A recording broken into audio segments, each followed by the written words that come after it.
역사적 저점에서 어떻게 본다면은 연기금이 저가 매수한 종목은 무엇이 있는지.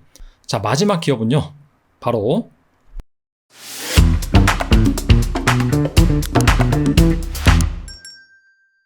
전일 국내 증시가 2%대 급락 출발했죠. 하지만 결국 1%대 하락으로 마감을 했습니다. 사실 절대적인 하락률을 본다면 많이 하락한 편이죠. 하지만 나름 선방에 따른 평가를 받았죠. 그 전날 미국 증시 같은 경우에는 CPI 쇼크로 인해서 나스닥이 무려 5% 이상 급락을 했기 때문입니다. 자, 이렇게 국내 증시가 미국발 인플레 쇼크에도 나름 선방한 것은 바로 수급 영향인데요.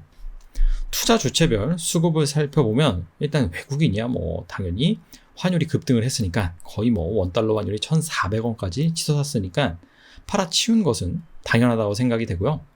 금융투자 같은 경우에도 큰 의미는 없습니다. 금융투자 같은 경우에는 선물과 현물의 괴리에 의해서 현물을 사기도 하고요. 그 다음에 현물을 매도하기도 합니다. 자, 근데 주목할 만한 것은 바로 이 연기금의 수급입니다. 연기금이 국내 시장에서 코스피죠. 무려 1,400억 원어치를 순매수를 했습니다. 요 근래 보기 드문 순매수 규모라고 볼 수 있고요. 정말 오랜만에 구원투수로 등장을 했다. 이렇게 해석해 볼 수가 있습니다. 자, 기관도 여러 스타일이 있어요.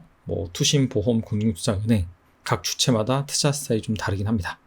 근데 연기금 같은 경우에는 단기 매매보다는 주로 장기적인 관점에서 최소한 1분기 정도 호흡을 가져가면서 매매를 하는 투자 주체입니다.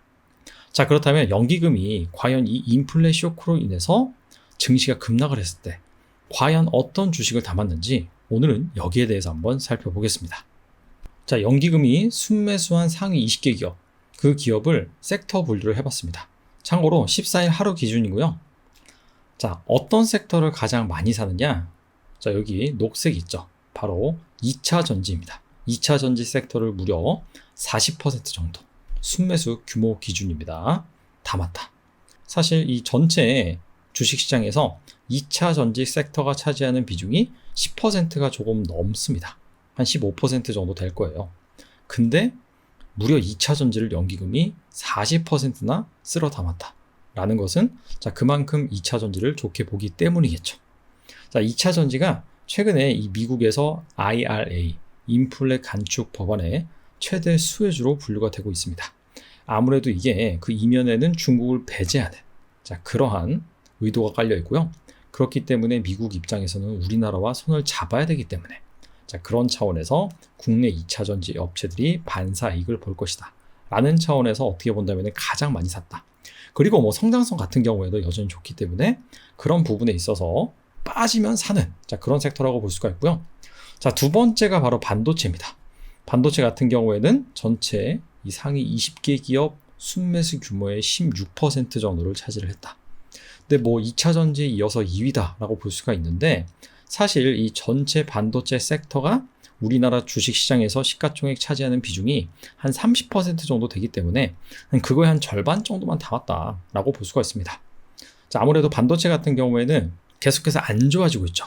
DRAM 가격도 빠지고 있고, 그리고 반도체 대표 지수라고 볼 수 있는 필라델피아 반도체 지수 역시 계속해서 하락하고 있습니다. 자, 따라서 반도체 주식 같은 경우에는 약간 좀 저가 매수 차원에서 몇몇 기업만 샀다. 이렇게 해석해 볼 수가 있고요. 자, 그 다음이 바로 바이오입니다. 바이오가 연기금 순매수 비중 15% 정도로 반도체에 이어서 3위를 차지를 했습니다.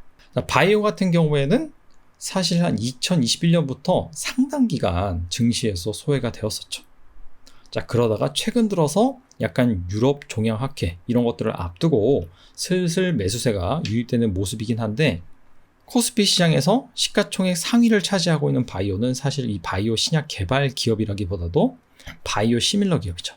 삼성 바이오로직스, 셀트리온. 자, 그런데 2023년부터 특허가 만료되는 신약이 대거 출시가 됩니다. 자, 그렇기 때문에 이런 바이오 시밀러 업체들 입장에서는 긍정적인 영업 환경이 형성되는 부분이 있습니다. 아무래도 이런 투자 포인트에 기인해서 연기금이 좀 사지 않았나 생각을 해봅니다. 자, 근데 대부분 이 연기금이 매수한 종목은 최근 주가 흐름이 좋은 종목이 많습니다. 나쁜 종목이 별로 없어요.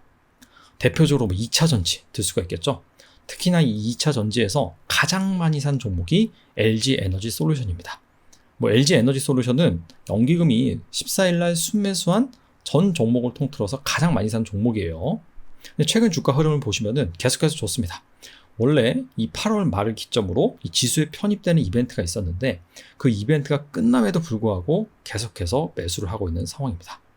자, 그래서 연기금이 이 매수한 종목 중에서 이미 좀 많이 오른 주가 흐름이 좋은 종목 말고 오히려 주가가 바닥인 종목, 역사적 저점에서 어떻게 본다면은 연기금이 저가 매수한 종목은 무엇이 있는지 대표적으로 3가지만 살펴보도록 하겠습니다. 자, 첫 번째 기업은요, 바로 셀트리온입니다. 자, 셀트리온은 연기금이 14일 날 33억 3천억 원을 순매수를 했습니다.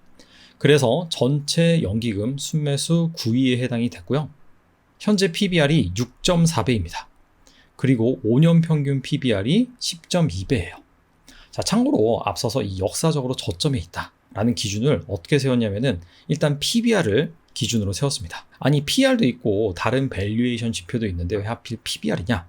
PBR 같은 경우에는 전통산업, 굴뚱산업을 평가할 때 쓰는 것이 아니냐? 그렇게 볼 수도 있지만은 그나마 이 PBR이 전 종목을 가지고 적용을 시키기에는 객관적인 지표라고 볼 수가 있습니다. 자, 왜냐하면 대표적으로 PR, 합리적이고 많이 사용을 하죠. 자, 그런데 PR 같은 경우에는 이익 변동성이 큰 종목 같은 경우에는 신뢰할 수가 없습니다. 지금 당장 PR이 5배예요. 근데 갑자기 그 기업이 적자를 내버리면은 PR이 마이너스가 돼버리잖아요. 그래서 이익 변동성이 큰 기업 같은 경우에는 PR을 적용하는 것이 적절치 않다. 자, 그런 관점에서 PBR 같은 경우에는 그 기업이 대규모 적자만 내지 않는다면은 변동하지가 않습니다. 자본 같은 경우에는 기본적으로 흑자를 내면 계속해서 쌓이는 그런 추이기 때문에 따라서 PBR을 적용을 했다라고 보시면 되고요. 셀트리온 PBR 6.4배가 과연 어느 정도 수준이냐? 셀트리온이 2017년부터 본격적으로 주가 리레이팅을 받습니다. 자, 그때부터 유럽이란지 미국 이런 데다가 램시마, 트룩시마, 허주마 이런 것들을 수출을 하면서 주가가 폭발적으로 오르거든요. 자, 그러면서 이 밸류에이션 그레이드가 한 단계 성장을 했습니다. 자, 근데 그 직전 2016년 그때 당시 셀트리온의 PBR이 6.4배였어요. 그때는 아직까지도 분식회계 이슈 이런 것들이 해소가 되지 않고 여전히 노이즈로 남아있는 그런 단계였는데, 자, 그때가 바로 6.4배다. 근데 현재 셀트리온의 밸류에이션이 그 정도 해당이 된다. 자, 펀더멘탈 관점에서 간단하게 살펴보면 일단 2분기 실적이 컨센서스를 상회를 했죠. 그리고 2분기를 기점으로 실적이 점진적으로 턴어라운드 할 것으로 예상이 되고 있습니다. 일단 램시마 계열 판매가 확대가 됐고요. 코로나 치료제, 레키로나주 한동안 여기에 좀 매여 있었는데, 자, 이런 것들을 좀 접고 이 레키로나주 생산 때문에 외주 생산했던 품목들을 다시 자체 생산하면서 수익성이 개선이 되고 있고요. 트룩시마, 허주마 유럽에서 직판 체제로 전환하면서 하반기 역시 수익성 회복이 예상되는 상황입니다. 그리고 앞서서 2023년부터 특허가 만료되는 바이오 신약들 쏟아져 나온다라고 했잖아요. 자, 그런 부분에 있어서 셀트리온이 계속해서 이 신제품을 출시를 대기하고 있습니다. 대표적으로 작년에 출시한 신제품인 자가면역 질환치료제 유플라이마, 휴미라의 바이러 시밀러죠. 이것도 하반기 공격적인 마케팅을 진행하면서 매출에 도움이 될 전망이고요. 항암치료제 베그젤마, 아바스틴의 바이오 시밀러죠. 이것도 8월에 유럽 판매 허가를 획득을 했고요. 미국도 연내 출시할 것으로 기대가 되고 있습니다. 자, 근데 하나 최근에 돌발 변수가 등장을 했어요. 자, 바로 바이오 산업 같은 경우에도 이 미국의 인플레 감축 법안에 저촉이 되면서 자국 생산을 현재 강조하고 있는 상황입니다. 10일 현지 시간 바이든 대통령이 국가 생명공학 및 바이오 제조 이니셔티브 행정명령에 서명을 했어요. 자, 미국에서 바이오 의약품 연구 개발은 물론이고 생산까지 유도하는 지원책이 담길 전망입니다. 자, 배터리, 전기차 같은 경우에도 미국에다 공장을 지어야 되고요. 반도체 역시 이 미국에다 공장을 짓게 유도를 하고 있습니다. 자, 안 그런다면 혜택을 안 주는 거예요. 자, 그런 차원에서 삼성바이오로직스라든지 셀트리온, 이 바이오 시밀러 업체 같은 경우에는 미국 매출 비중이 상당한 편이긴 한데 미국에 공장이 없습니다. 셀트리온 같은 경우에는 일부 품목을 미국 현지에서 외주 생산을 하고 있긴 하지만은 아직까지는 그 영향이 미미해요. 자, 그래서 기사에서는 이렇게 바이오 시밀러 국내 기업들이 수출 타격을 입을 수가 있다라고 얘기를 하고 있는데요. 근데 다른 얘기도 있습니다. 어차피 이 인플레 간축 법안 같은 경우에는 중국을 견제하는 것이 이 본질이기 때문에 중국이 더 피해를 입는다는 것이죠. 대표적으로 이 중국의 바이오 시밀러 업체, CMO 업체가 우시 바이오로직스입니다. 근데 이 기업 같은 경우에는 이 미국에서 이 행정 명령을 서명했다라는 기사가 나오자마자 한 최근 5일간 20% 급락을 했습니다. 근데 삼성바이오로직스나 셀트리온 같은 경우에는 그 정도는 아니거든요. 그냥 시장이 하락하면서 어느 정도 하락한 바로 그 수준입니다. 따라서 중국이 더 피해다. 우리나라 업체 같은 경우에는 이 중국이 배제되는 상황에서 미국에 선제적으로 공장을 짓는다든지 그런 액션이 잘 나온다고 한다면 오히려 돌파구를 마련할 수 있을 것으로 기대가 됩니다. 자, 차트 살펴보시면은 5월 달에 저점을 찍고 8월 달까지 계속해서 반등을 했죠. 자, 그러다가 잭슨홀 미팅 전후로 해서 다시금 조정이 나오고 있는 상황인데 200일선, 121선, 자, 여기에서 일단은 버텨주는 모습이에요. 그리고 이 셀트리온의 주포가 외국인이라고 볼 수가 있어요. 외국인의 보유 비중이 계속해서 상승을 하면서 주가 역시 동반 상승을 했는데 최근 셀트리온 주식이 이렇게 주가가 하락하는 상황에서 외국인 같은 경우에는 현재 포지션을 유지하고 있는 모습입니다. 자, 다음 기업은요, 바로 삼성전기입니다. 삼성전기는 연기금이 14일에 30억 3천만 원어치를 매수를 했고요. 순매수 13위에 해당이 됩니다. 밸류에이션을 살펴보면 현재 PBR이 1.4배입니다. 5년 평균 1.9배 대비 한 30% 정도 싼 상황이다. 역사적으로 주가가 이 평균보다 한 30% 정도 저평가됐다라고 보시면 됩니다. 삼성전기 같은 경우에는 최근 실적이 별로 안 좋습니다. 근데 3분기 실적도 역시나 부진할 것으로 예상이 됩니다. 컨센서스를 살펴보니까 영업이익이 한 16% 정도 감소를 한다고 해요. 삼성전기 같은 경우에는 크게 세 가지 사업 부분이 있습니다. MLCC, 카메라 모듈, 패키징. 근데 실적의 발목을 잡는 부분이 바로 MLCC입니다. 적층 세라믹 콘덴서라고 해서 전자기기에는 다 들어가요. 근데 전자기기에서 가장 큰 시장이 PC, 스마트폰이죠. 근데 이게 팬데믹의 초수의 섹터였습니다. 자, 그래서 2021년 한 상반기까지는 계속해서 수요가 잘 발생을 했는데 하반기부터는 기저효과로 인해서 수요가 꺾이게 된 것이죠. 자, 그래서 이 MLCC 업황 역시 별로 좋지 않았습니다.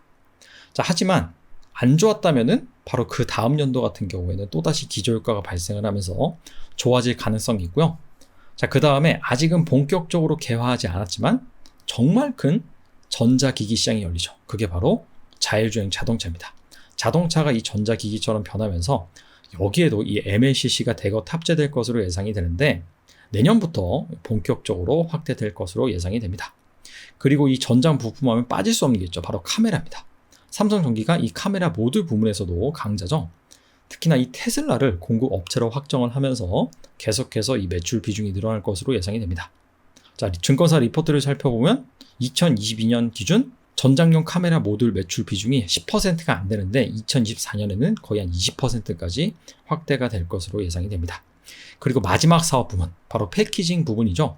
삼성전기 같은 경우에는 패키징 부분에서 고부가가치 영역인 플립칩 BGA, 하나의 이 패키징 기술이라고 보시면 됩니다. 근데 일반 PC나 스마트폰 이런 것이 아니라 서버 쪽입니다. 근데 서버 쪽이 이 PC에 비해서 상당히 수익성이 높습니다. 그래서 2023년까지 거의 한 2조 원을 투자를 해서 FC BGA 생산 능력을 확보한다고 밝히기도 했어요. 이런 부분들을 종합을 해본다라고 한다면 자, 지금 관점에서 이렇게 쌀 때 접근해 볼 만하지 않았을까? 자, 그렇게 판단이 되고요. 자, 최근 외국인 지분율 추이를 보면은 계속해서 낮아지는 모습입니다. 자, 그러다가 6월 달에 바닥을 찍고 계속해서 횡보를 하다가 최근에 약간 좀 살짝 올라오는 모습이긴 하거든요.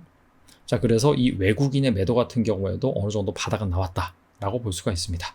물론 여기에서 이렇게 더 팔 수도 있겠죠. 하지만 여태까지 일어난 행보, 그 다음에 향후 이 미래 투자 아이디어가 실제로 가시가 된다라고 한다면 아무래도 여기서 더 줄이는 것보다는 살 가능성이 높다라고 볼 수가 있을 것 같습니다. 자, 마지막 기업은요, 바로 삼성전자입니다. 사실 삼성전자 같은 경우에는 개인적으로 넣고 싶지 않았지만은 기준에 부합하기 때문에 어쩔 수 없이 넣었습니다. 넣고 싶지 않은 이유는 여기저기에서 너무나 많이 나오기 때문에 그런 부분도 있고요. 자, 아무튼 간에 한번 살펴보겠습니다. 연기금이 14일에 한 220억 원어치 순매수를 했습니다. LG 에너지 솔루션이 1위고요. 삼성전자가 연기금의 순매수 2위입니다. 밸류에이션을 보면 현재 PBR이 1배예요. 5년 평균이 1.3배인데 자, 이것보다도 한 30% 정도 지금 저평가되어 있는 상황이다. 근데 삼성전자의 PBR 1배가 과거에는 과연 어느 시점이었느냐 살펴보면은 2018년 미중 무역 분쟁으로 인해서 주식시장이 이때도 상당히 안 좋았습니다. 코스피 같은 경우는 2600까지 갔다가 1900까지 빠졌죠. 자, 그때 삼성전자 주가가 PBR 관점에선 1배였습니다. 그리고 시계를 더 뒤로 돌려서 2015년 그때도 삼성전자가 PBR 1배였어요. 자, 그때가 언제냐? 바로 반도체 슈퍼사이클이 나오기 전에 D램 업황이 상당히 안 좋았을 때가 또 삼성전자의 PBR이 1배였습니다. 그래서 삼성전자의 현재 가격은 지난 10년간 최저가라고 보시면 됩니다. 근데 그럴 만한 이유가 있죠. 일단 실적에 가장 큰 영향을 미치는 D램 가격이 계속해서 안 좋습니다. 지난해 3분기 고점을 찍고 1년 넘게 계속해서 하락을 하고 있어요. 지난해 7월 D램 가격이 4.1달러를 찍었는데 8월에 발표된 가격을 보면 2.8달러입니다. 그래서 이 3분기 D램 고정 가격 역시 15% 이상 하락할 것으로 예상이 되고요. 자, 이에 따라서 올해 3분기부터 삼성전자가 전년 동기 대비 YOY라고 하죠. 처음으로 영업이익이 역성장할 것으로 예상이 됩니다. 근데 이게 시작이에요. 그래서 4분기, 내년 1분기도 역시나 계속해서 감소할 것으로 예상이 되고 있습니다. 뭐 아시다시피 스마트폰, PC 수요 안 좋고요. 믿었던 서버 쪽까지 오더컷 이슈가 나오면서 수요가 부진한 상황이죠. 근데 이 삼성전자에 투자한다면 꼭 알아야 되는 사실이 있습니다. 자, 이게 바로 오늘 나온 기사예요. 자, 글로벌 반도체 시장 전망치 대폭 하향 조정. 내년에는 무려 이 메모리 시장이 0%대 성장을 한다. 그냥 성장 안 한다는 겁니다. 자, 기본적으로 자, 경제 같은 경우에는 계속해서 통화량이 어느 정도 많아지면서 성장을 할 수밖에 없습니다. 근데 특히나 이 성장 섹터인 반도체 산업이 0% 성장을 한다. 그 얘기는 뭐냐면은 그냥 불황에 빠진다라고 보시면 됩니다. 자, 그렇다면은 앞서서 살펴본 삼성전자의 컨센서스 계속 안 좋아지고요. 내년에는 더 안 좋아진대, 업황이. 자, 그렇다면은 팔아야 될까? 자, 그런 관점에서 본다라고 한다면 제가 재미있는 그래프를 보여드리겠습니다. 자, 위에 이 그래프가 반도체 시장 규모 추이를 나타낸 거고요. 2010년도부터 2021년까지 나와 있습니다. 이 막대기는 바로 반도체 시장 규모를 뜻하고 그 다음에 이 분홍색 선 있죠. 이게 바로 전년 대비 시장 규모의 증감률이라고 보시면 됩니다. 그리고 같은 시기 삼성전자의 주가를 이렇게 같이 붙여놨습니다. 근데 여기 빨간색 네모친 이 구간을 살펴보면 바로 2012년 이때 반도체 시장이 역성장했죠. 3% 오히려 감소를 했습니다. 근데 같은 기간 주가를 보면 오히려 오르고 있어요. 2016년에도 마찬가지입니다. 자, 이때는 역성장까지는 아닌데 1% 성장이에요. 거의 뭐 성장이 없었다라는 부분인데 역시나 이때 삼성전자 주가는 계속해서 오르죠. 그리고 2019년 미중 무역 분쟁으로 인해서 이때는 역성장이 어마어마했습니다. 무려 12%나 감소를 했어요. 자, 하지만 이때 주가를 보면은 바닥을 다지고 역시나 반등하는 모습을 알 수 있습니다. 아니, 왜 삼성전자의 주가는 반도체 업황이랑 반대를 가느냐? 인버스가 아니냐? 자, 그렇게 생각할 수가 있는데 자, 그게 아니라 주가는 선행합니다. 업황이 안 좋지만 지금 상황이 최악이고 나중에 좋아진다라고 한다면 그때부터 오르기 시작을 합니다. 자, 그런 관점에서 이 기사 다시 한번 볼게요. 자, 내년에 메모리 0%대 성장, 업황 정말 안 좋다. 근데 0%대 성장을 하고 기저효과로 인해서 2024년에는 크게 성장을 한다 라고 한다면 주가는 언제부터 오르냐? 오히려 업황이 안 좋을 때, 자, 그때부터 바닥을 다지고 오를 가능성이 상당히 높습니다. 그리고 역사적으로 이 반도체 시장 규모 추이를 보면은 1년에서 한 2년 정도 불황이 찾아오고요. 2년 정도는 다시 호황이 찾아왔습니다. 자, 이런 것들을 반복을 합니다. 그리고 이러한 주기가 최근 들어서는 점점 짧아지고 있어요. 즉, 불황의 주기가 짧아지고 있다라고 보시면 됩니다. 자, 그런 차원에서 본다라고 한다면, 자, 내년에 안 좋고, 만약에 내후년에 좋아진다라고 한다면, 확실히 이 내년에는 바닥을 다지고 반등할 가능성이 있다라는 관점에서 여러분들이 접근을 하시면 될 것 같습니다. 반도체는 안 좋을 때, 가장 안 좋을 때 사는 거다. 자, 그 부분을 제가 이렇게 애둘러서 좀 길게 설명을 드렸습니다. 자, 오늘 연기금이 이 폭락장에서도 역사적으로 저점에 있는 자, 그런 주식들을 저가 매수를 했는데 그 주식이 무엇이냐? 대표적으로 세 가지를 알아봤는데 제가 말씀드린 투자 아이디어 보시고 추가적으로 더 점검을 해보신 다음에 여러분들이 투자에 참고하셨으면 좋겠습니다. 감사합니다.